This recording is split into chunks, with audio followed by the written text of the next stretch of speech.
Assalamualaikum warahmatullahi wabarakatuh. Kami kelompok 7 yang beranggotakan Anita Sari Roza Salsabila dengan NPM 192154070. Saya sendiri Rindiani Permana Putri 192154082 dan Rifda Aprilia dengan NPM 192154120 akan membahas tentang filum nematoda dan kerabatnya. Untuk mempersingkat waktu, kita langsung saja ke materinya. Pokok bahasan yang pertama ada pengertian dari nematoda yang akan disampaikan oleh saya sendiri. Baik, yang pertama saya akan memaparkan pengertian nematoda. Istilah nematoda berasal dari bahasa Yunani yang terdiri dari dua kata, yaitu nematos dan oidos. Nematos berarti benang dan oidos berarti bentuk. Jadi nematoda ini merupakan sebuah cacing berbentuk bulat panjang atau seperti benang. Filum nematoda berasal dari superfilum Ecdysozoa. Ecdysozoa mempunyai ciri khas yaitu dengan karakteristik molekulernya dan sekresi kutikulanya. Nematoda adalah salah satu hewan yang paling melimpah di bumi. Ahli zoologi memperkirakan bahwa spesies dari cacing gelang ini bisa mencapai 500.000 spesies. Selanjutnya ada ciri umum dari nematoda. Nematoda mempunyai tubuh tripoblastik, yaitu tersusun dari 3 lapisan tubuh. Lalu tubuhnya juga simetri bilateral, yaitu dapat terbagi 2 seperti bayangan pada cermin. Lalu tubuhnya vermiform, yaitu bentuk tubuhnya menyerupai cacing yaitu panjang dan ramping. Lalu tidak tersegmentasi dan pseudocelomata, yaitu rongga tubuhnya semu. Selanjutnya, tubuh berbentuk bulat secara melintang dan ditutupi oleh kutikula berlapis. Nematoda juga mengalami molting atau eksidis. Eksidis ini merupakan pergantian lapisan kutikula yang terjadi secara berkala. Molting ini biasanya menyertai pertumbuhan pada remaja. Lalu selanjutnya, saluran pencernaan nematoda lengkap dari mulai mulut hingga ke anus. Mulut biasanya dikelilingi oleh bibir, dan di bibir ini terdapat juga organ indera. Lalu selanjutnya, sebagian besar nematoda sistem ekskresinya unik, yaitu terdiri dari 1 atau 2 sel renet atau 1 set tubulus pengumpul. Lalu selanjutnya, dinding tubuh hanya memiliki otot longitudinal. Selanjutnya ada struktur tubuh nematoda. Bisa dilihat pada gambar. Gambar yang pertama merupakan struktur tubuh dari nematoda betina, dan yang gambar kedua adalah struktur tubuh nematoda jantan. Bisa dilihat bahwa ukuran nematoda betina lebih besar daripada nematoda jantan. Secara umum, tubuh nematoda yang khas adalah ramping, memanjang, silindris, dan meruncing di kedua ujungnya. Kutikula pada nematoda itu berkolagen. Kutikulanya ada yang halus atau ada juga yang mengandung duri, bulu sikat, papila atau tonjolan kecil, dan kutil atau tonjolan. Perbedaan kutikula ini menjadi dasar dalam pengklasifikasian dari nematoda. Selanjutnya ada lapisan kutikula. Lapisan kutikula ini tersusun dari 3 lapisan utama, yaitu korteks, lapisan matriks, dan lapisan basal. Kutikula ini berfungsi mempertahankan tekanan hidrostatik internal, menyediakan mekanisme perlindungan, dan pada spesies parasit nematoda berfungsi untuk melindungi agar nematoda tidak dapat dicerna inangnya. Lalu kutikula biasanya berganti kulit 4 kali selama pematangan. Untuk pokok bahasan selanjutnya akan disampaikan oleh Saudara Rifda Aprilia. Baik, terima kasih kepada rekan saya yang memberikan kesempatan untuk menjelaskan tentang sistem organ nematoda. 1. Sistem saraf. Sistem saraf terdiri dari cincin saraf interior atau depan. Saraf meluas ke interior dan posterior atau belakang yang terhubung satu sama lain. 2. Sistem respirasi dan ekskresi. Cacing gilik tidak mempunyai organ respirasi khusus. Pertukaran oksigen dan karbon dioksida pada hewan ini terjadi melalui kutikula. Sedangkan alat ekskresi nematoda yaitu suatu sistem sel kelenjar dengan atau tanpa saluran yang terletak pada anterior. Sel kelenjar tersebut disebut renete. 3. Sistem pencernaan. Pada spesies karnivora, cacing ini dapat memiliki alat pencabik yang bernama stilet. Stilet ini digunakan untuk menusuk mangsanya. Pada spesies lain, stilet dapat berongga dan digunakan untuk menghisap cairan dari tanaman dan hewan. Makanan kemudian masuk ke dalam mulut akibat daya hisap yang dihasilkan oleh kontraksi otot faring. Lalu masuk menuju anus. Hewan ini tidak memiliki lambung sehingga makanan langsung menuju usus untuk dihancurkan dan diserap nutrisinya. Sisa pencernaan kemudian dibuang melalui anus. Sistem transportasi. Pada cacing gilik, organ internal termasuk organ reproduksi berada dalam pseudoxylem. Nutrisi diedarkan ke seluruh tubuh melalui cairan dalam pseudoxylem. Dengan kata lain, cacing gilik tidak memiliki sistem transportasi atau sirkulasi. 5. Sistem reproduksi. Sebagian besar spesies pada filum nematoda memiliki kelamin terpisah sehingga dapat dibedakan antara individu jantan dan individu betina yang sering disebut gonokoris. Individu jantan dan betina memiliki bentuk yang berbeda. Biasanya cacing gilik betina jantan berukuran lebih kecil dari yang betina.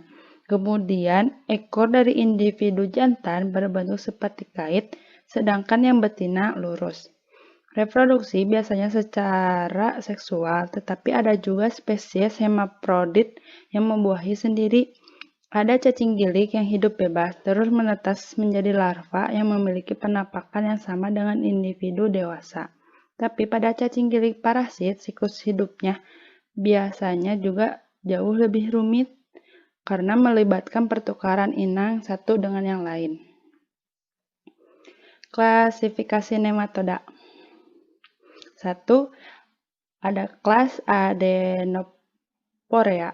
Anggota kelas Adenoporea tidak mempunyai plasmid, sehingga disebut dengan aplasmida. Banyak dari anggota Adenoporea yang hidup bebas tetapi menjadi parasit di berbagai hewan. Contohnya, Trichuris ovis sebagai parasit di domba. Ciri-ciri Adenoporea yaitu berbentuk oval, ukuran panjang kurang lebih 50 mikrometer dan lebar kurang lebih 23 mikrometer. Dinding dua lapis, lapisan luar berwarna kekuningan dan lapisan dalam transparan. Telur berisi embrio. 2. Sekernentea. Sekernentea disebut dengan plasmida karena terdapat anggota spesiesnya terdapat plasmid. Banyak anggota kelas hidup dalam tubuh vertebrata, serangga, dan tumbuhan. Contoh spesies Sekernentea yaitu 1. Ascaris lumbricoides atau cacing perut. Cacing perut adalah parasit usus halus manusia yang menyebabkan penyakit askariasis. Tubuh pada bagian anterior cacing mempunyai mulut yang dengan dikelilingi 3 bibir dan gigi-gigi kecil. Ciri-cirinya memiliki saluran pencernaan, reproduksi seksual jantan dan betina, tubuh simetri bilateral, bulat panjang atau gilik disebut cacing gilik. Kedua, Ankylostoma duodenale atau cacing tambang. Disebut cacing tambang karena sering ditemukan di daerah pertambangan, misalnya di Afrika. Cacing yang hidup parasit di usus halus manusia dan menghisap darah sehingga dapat menyebabkan anemia bagi penderita ankylostomiasis. Ciri-cirinya yaitu berbentuk oval, kurang lebih panjangnya 60 mikrometer dan lebar kurang lebih 40 mikrometer. Dinding satu lapis tipis dan transparan. Ketiga, Oxyuris vernicularis atau cacing kremi. Berukuran 10-15 mikrometer, cacing yang hidup di usus besar manusia, khususnya pada anak-anak. Cacing dewasa betina menuju ke dubur pada malam hari untuk bertelur dan mengeluarkan suatu zat yang menyebabkan rasa gatal. Ciri-cirinya telur selalu berisi larva. Ukuran telur panjang 50-60 mikrometer dan lebar 20-32 mikrometer. Ukuran cacing jantan panjang 2-5 mikrometer dan lebar 0,1-0,2 mikrometer. Ukuran cacing betina panjangnya 8-13 mm dan lebar 0,3-0,5 mikrometer. Keempat, Wuchereria bancrofri atau cacing rambut yang hidup parasit di kelenjar getah bening atau limfa. Cacing menyebabkan penyakit kaki gajah atau filariasis. Cacing dewasa berdiameter 0,3 mikrometer. Cacing betina berukuran panjang 8 cm dan jantan berukuran panjang 8 cm. Dan yang terakhir, Onchocerca volvulus merupakan cacing mikroskopis penyebab onchocerciasis, penyakit Robles atau river blindness yang mengakibatkan kebutaan. Vektor pembawa adalah lalat kecil penghisap darah black fly simulium. Cacing banyak terdapat di Afrika dan Amerika Selatan. Sekian dari saya. Terima kasih.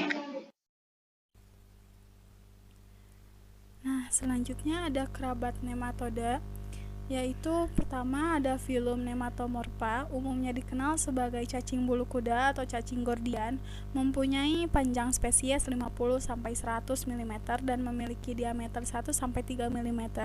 Cacing bulu kuda dapat ditemukan di tempat yang lembab. Nama gordian berasal dari simpul gordian yang legendaris yang berkaitan dengan fakta bahwa nematomorph sering mengikat diri mereka sendiri. Filum ini memiliki dua kelas, yaitu Nectonematoida dan Gordioida. Yang kedua ada filum Priapulida, umumnya dikenal sebagai cacing penis, hidup di lumpur dan di perairan dangkal hingga berkedalaman 90 meter, berbentuk silinder dan memiliki panjang sekitar 2 mm sampai 8 cm. Spesies yang paling sering ditemui adalah Priapulus caudatus. Ini untuk contoh di filum Nematomorpha dan ini untuk contoh di filum Priapulida.